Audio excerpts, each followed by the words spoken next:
Welcome to day 4 of reading the Bible every day.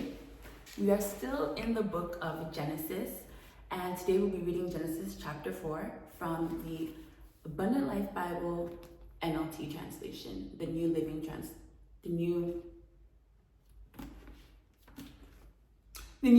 Translation. Let's get right into it. Now Adam had sexual relations with his wife Eve, and she became pregnant. When she gave birth to Cain, she said, "With the Lord's help, I have produced a man." Later, she gave birth to his brother and named him Abel. When they grew up, Abel became a shepherd while Cain cultivated the ground. When it was time for the harvest, Cain presented some of his crops as a gift to the Lord. Abel also brought a gift, the best portions of the firstborn lambs from his flock. The Lord accepted Abel and his gift, but he did not accept Cain and his gift. This made Cain very angry, and he looked dejected. "Why are you so angry?" the Lord asked Cain. "Why do you look so dejected? You will be accepted if you do what is right.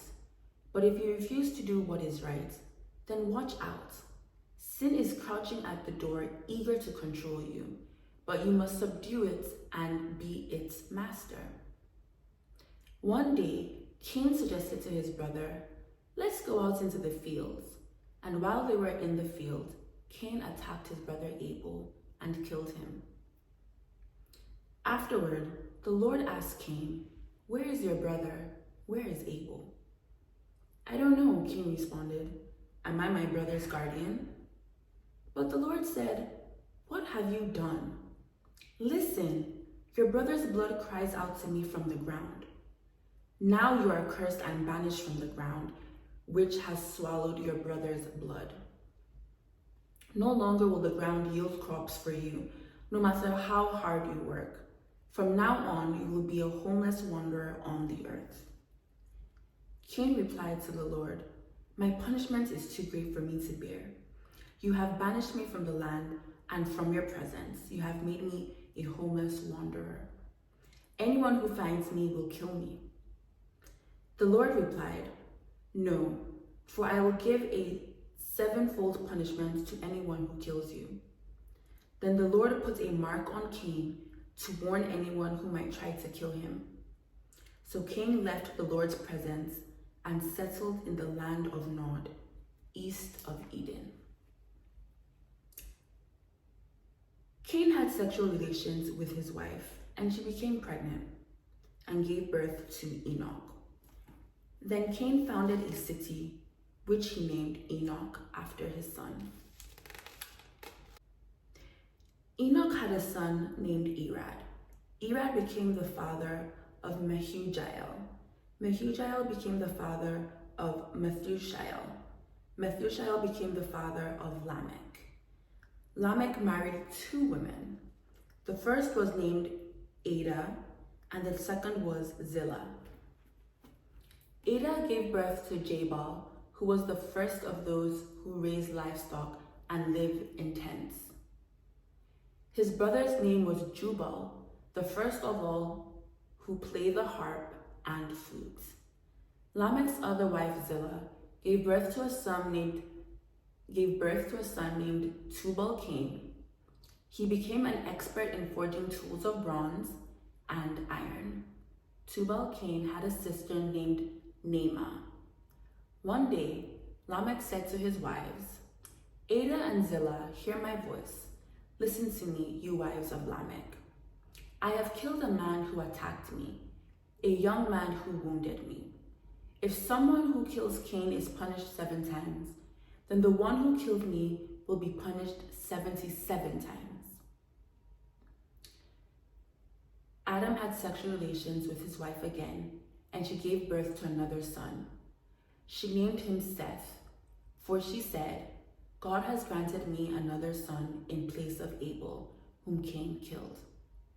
When Seth grew up, he had a son and named him Enosh. At that time, people first began to worship the Lord by name. Now, I think this is very interesting because we just finished reading Genesis 4. And in Genesis 3, we see that, Adam and Eve have left the Garden of Eden.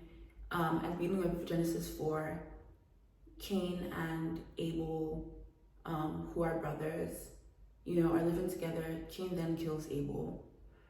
And God punishes Cain by saying that he has to leave the land and curses him to become a wanderer, but still also gives him a form of protection with the mark on his head and says to him that if anybody kills you, they'll be punished 7 times worse than I have punished you.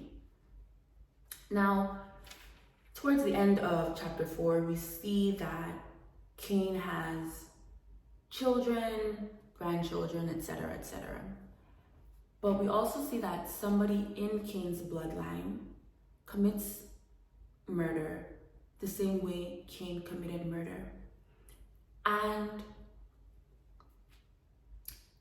I think this is a warning that you need to understand your family history, understand the kinds of things your family members have done, so that you can be aware and so that you don't make those same mistakes or repeat those same tendencies or, commit the same sins.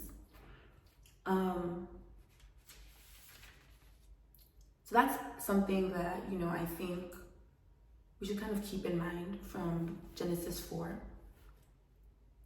And I think that a verse or a portion of Genesis 4 that often doesn't get enough attention or the attention it deserves is when God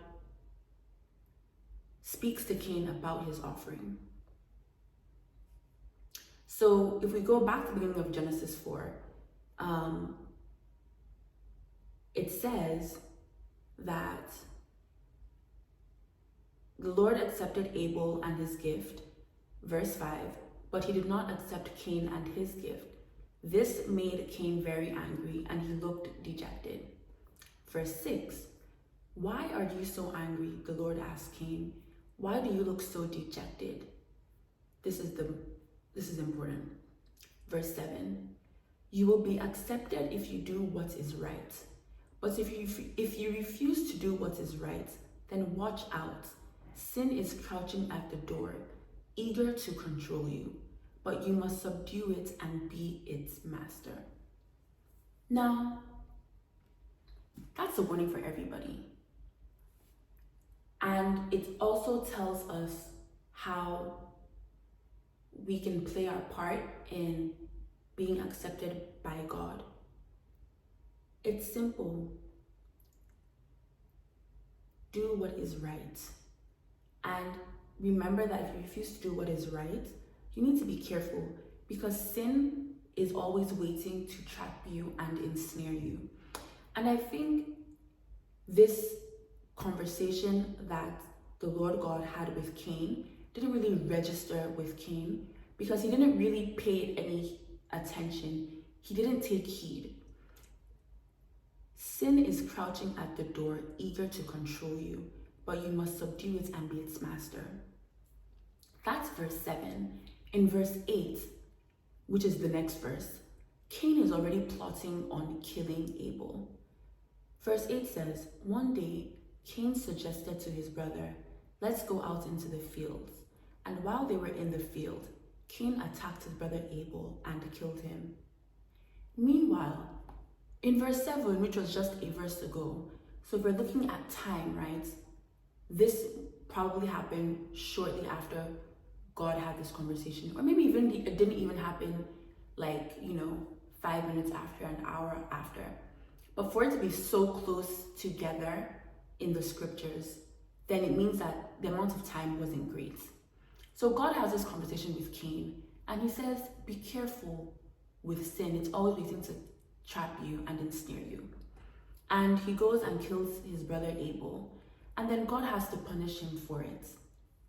And the consequences of that sin of murder that Cain committed ended up affecting the rest of his life and affecting the way he lived his life.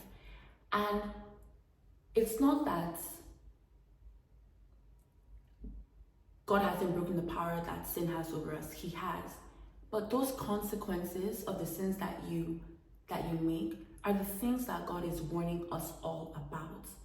So let's all just be careful. Let's be more like Abel and not like Cain. But ultimately, let's be like Jesus Christ, okay? All right. So that is today's reading. That was Genesis 4. I hope you enjoyed it, and I hope to see you again tomorrow for the reading of Genesis 5. Bye, guys.